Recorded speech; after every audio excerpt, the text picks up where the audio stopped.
بسم الله الرحمن الرحيم. الحمد لله والصلاة والسلام على رسول الله. Hürmetli kardeşlerim,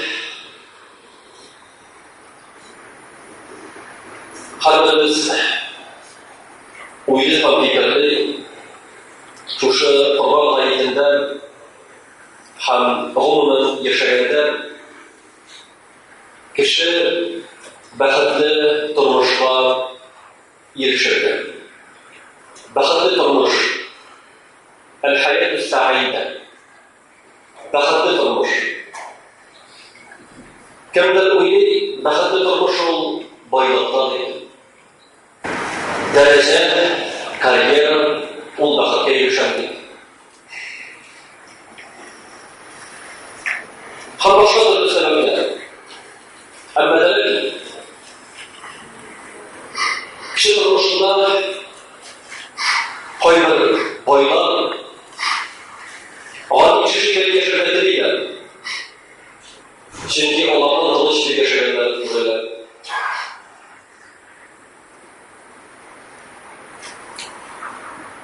Qo'yib darajaga erishgan kishilar shunday baxtdan topa olmaydi.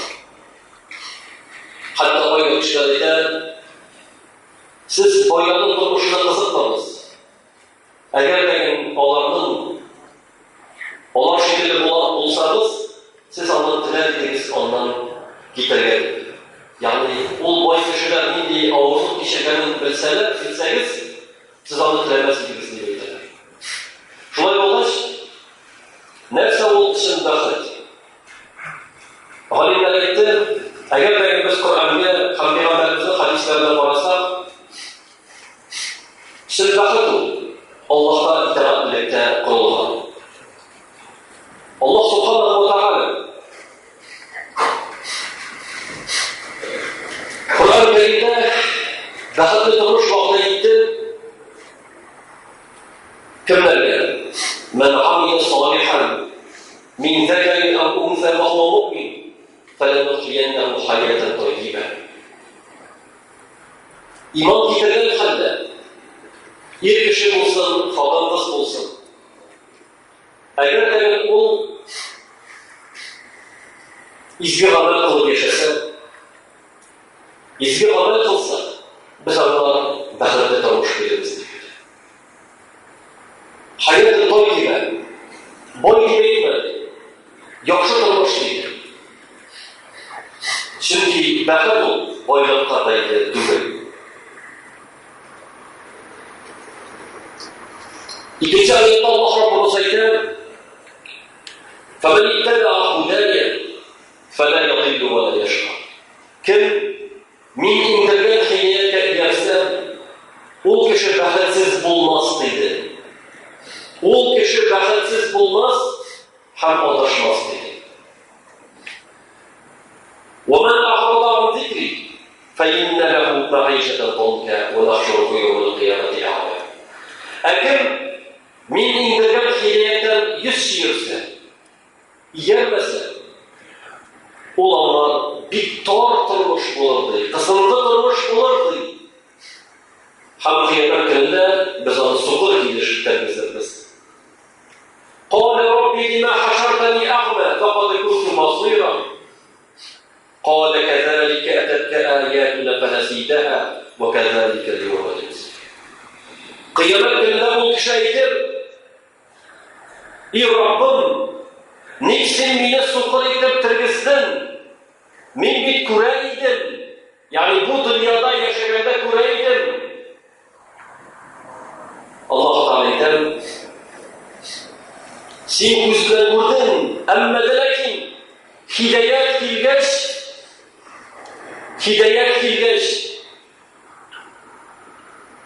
sen onu aldırdın, yermedin. Hidayetken yermedin.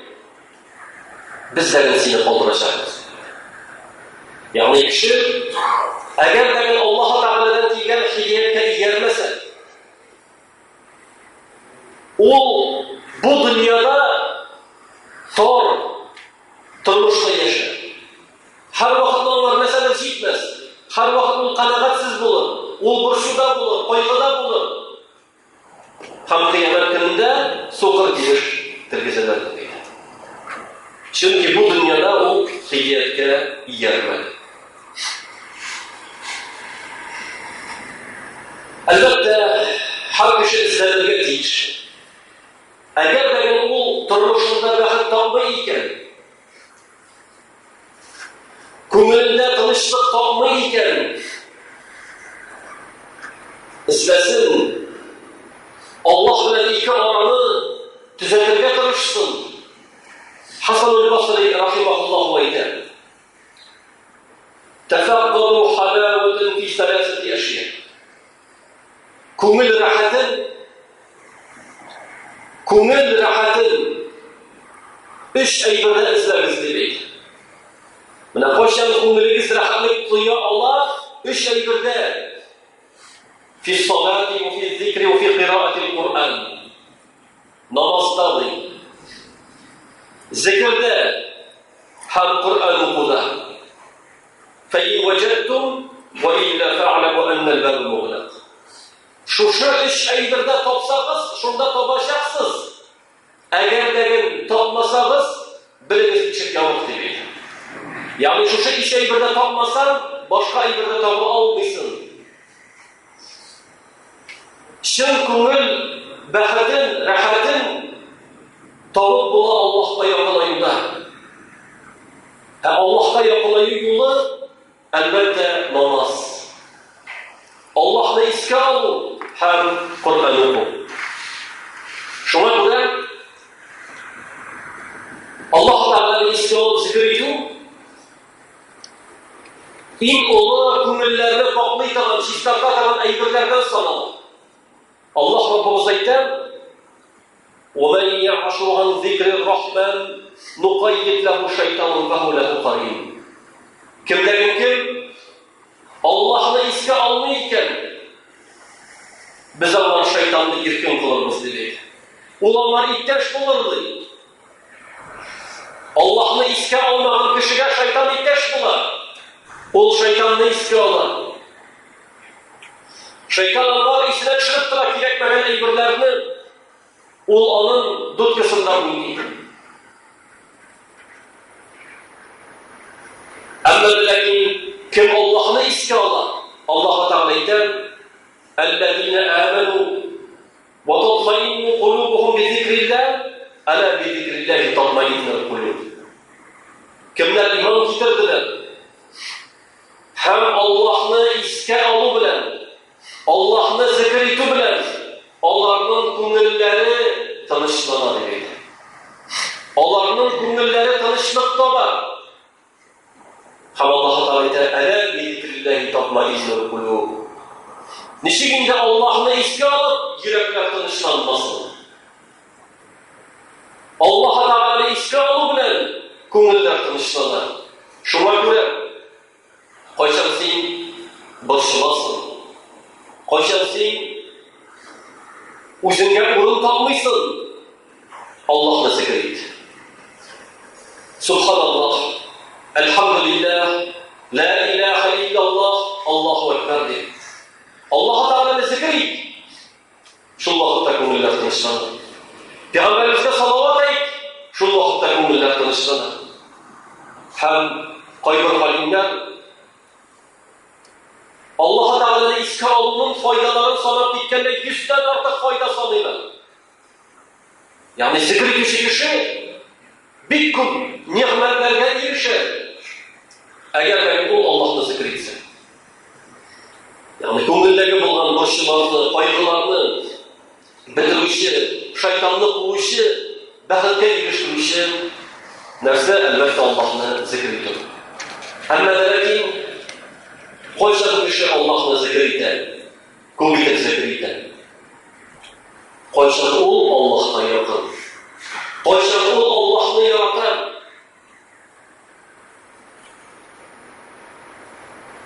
Peygamber sallallahu aleyhi ve sellem bardavasında aytadi: "Allohumma inni es'aluka hubbak." Ya Rabbim Allah, men so'rayman sendan yaratuvni, seni yaratuvni. Allohumma inni es'aluka hubbak va hubba man yuhibbuk. Ham seni yaratuşlarını yaratını, yani izli kişilerini yaratını. وَحُبُّ عَمَلٍ يُقَرِّبُنَ اِلَى حُبِّكَ hem seni yaratığa alıp baratığın amellerini yaratını. Allah'ını yaratı. Allah'ını yaratkan bendelerini yaratı. Hem Allah'ını yaratığa alıp baratığın izgi amellerini alıp yaratı. Allah Teala namazını yaratar. Sen Allah'la söyleysin namazını yaratı. Zikritini yaratar. Şunu söyleysin. Yani Peygamberimiz sallallahu aleyhi ve sellem özü dua kılaydı. Elbette baxtga erishib bo'lmaydi. Agar bir kishi taqdirga iymon keltirmagan bo'lsa. Yozmishga iymon keltirdi. Alloh taolo odam bolalarini sinaydi. Nashu sinovda bu amallar, bu sinovlar Allohdan ekanini bilib, shuni qabul etib olib. Shuni qabul etib olib. Chunki qo'yvaqtda Alloh taolo sinaydi. Alloh taolo sinaydi. Hatta Peygamberimiz sallallahu aleyhi ve sellem aytadi, agar da Alloh taolo bir qavmni yaratsa sinardi. Agar da ular rizo bo'lsalar, Alloh ulardan rizo bo'ladi. Agar da rizo bo'lmasalar, Alloh da ulardan rizo bo'lmasdi. Tarixda shunday bir voqea bor. Urva ibn Zubayr radhiyallohu anhu. Zubayr ibn Avvamning o'g'li tabi'in. Oyog'ida gangrena boshladi. Hammaning oyog'ini kesalar. Shu kunni bir o'g'li o'ladi. Shu kunni. Alloh navbat xabar etadi. Shundan u duo qiladi. Allohumma lakal hamd. Ey Robbim seni maqtov. In kunta akhasta faqad a'tayt. Sen oluvchi bo'lsan, sen beruvchidir. Sen endi berding deydi. Va in kunta ibtalayt faqad afayt. Sinovchi bo'lsan, sen shifo beruvchi.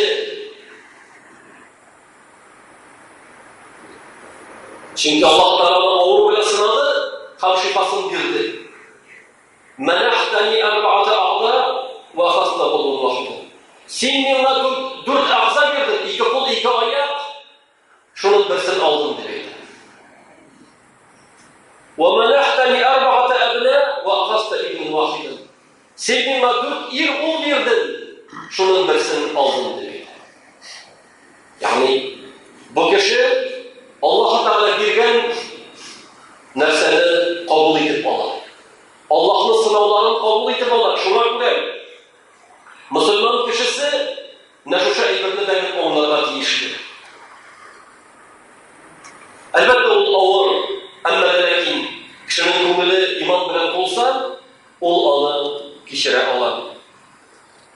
Ham komil qanoatlik, komil baxtlikka eng kerakli ibratlardan unda bo'lsa qanoatlilik. Qanoat bo'l. Alloh bergan ne'matga qanoat bo'l. Peygamberimiz sallallohu alayhi ve sellem bir hadisinde aytadi. Qad aflaha man aslama. Baxtga, o'ngishga erishdi kim iymon keltirdi. Kim iymon keltirdi? İslam'a girdi. وَرُزِقَ كَفَافًا Hem onlar yeterlik rızık buldu. وَقَنَّعُ اللّٰهُ بِمَا أَتَاهُ Hem Allah'a Teala bergen narsege kanaat buldu dedi. Qarabsanız, iman getirdi, iman getirdi. Allah Teala ona gündelik rızık verdi. Hem kanaat oldu. Buna bu kişi baxtga erishdi debdi Peygamberimiz sallallohu alayhi ve sellem. Şimdi kişi ko'pmagina boy bo'lmasin. Agar ol kanaat tugul ekan, ol menga rıza olmayacak. O turmuştan rıza olmayacak. Çünkü o kanaat gibi. Kimdeki kanaatlilik bulsa, o rıza olur.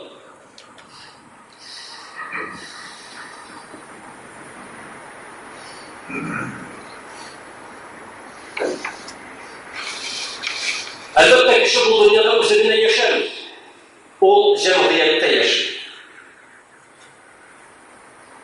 Şuna göre kişi bəxtli olur için başkalarına bəxt dilerge deyir.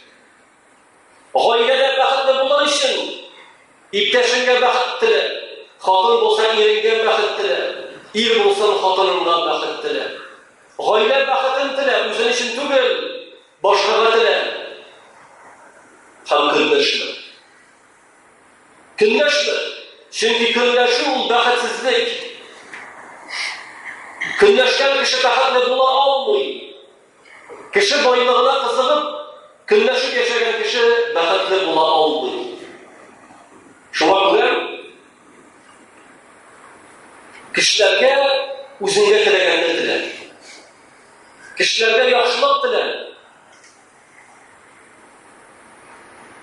Hatta Peygamberimiz sallallahu aleyhi ve sellem aytgan kişilerge yaxşılık dile oturduğunda men nefese an ahihi el muslim kurbeten min kurbi dünya kim Müslüman kardeşinin ağırlığın bu dünya meşakkatin şingillik kılsa, şingileytsen nefesallahu anhu kurbeten min kurbi ahire Allah Teala o kişinin kıyamet günündeki bulan ağırlığın şingileytirdi. Kim kardeşini geçirse Allah Teala'nın bu dünyada hem ahirette yaşanır.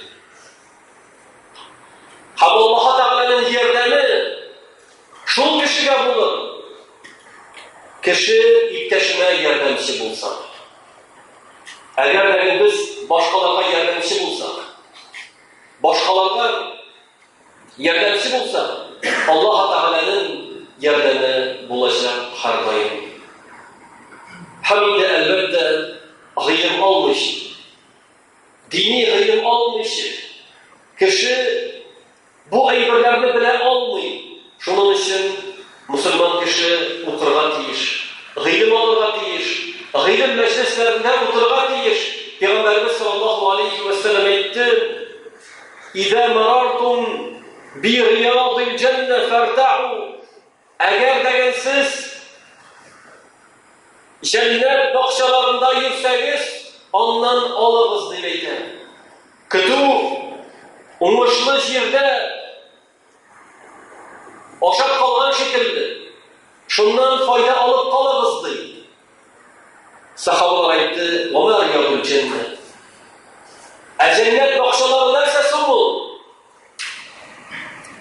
Bir rivayetteki hilâku zikr. Gılım meclisidir.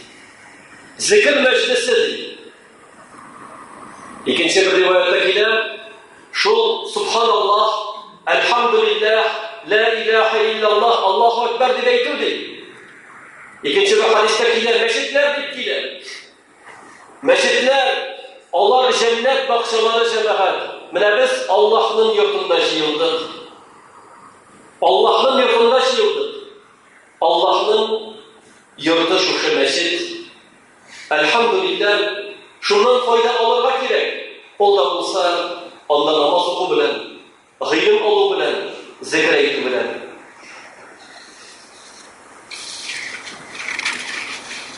Hani bu dünyada Hazreti Muhammed Peygamberimiz sallallahu aleyhi ve sellem'in bir hadisine gittim.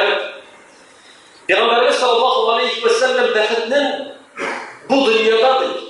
Dört eyberden bilirdi. Yeki üç eyberden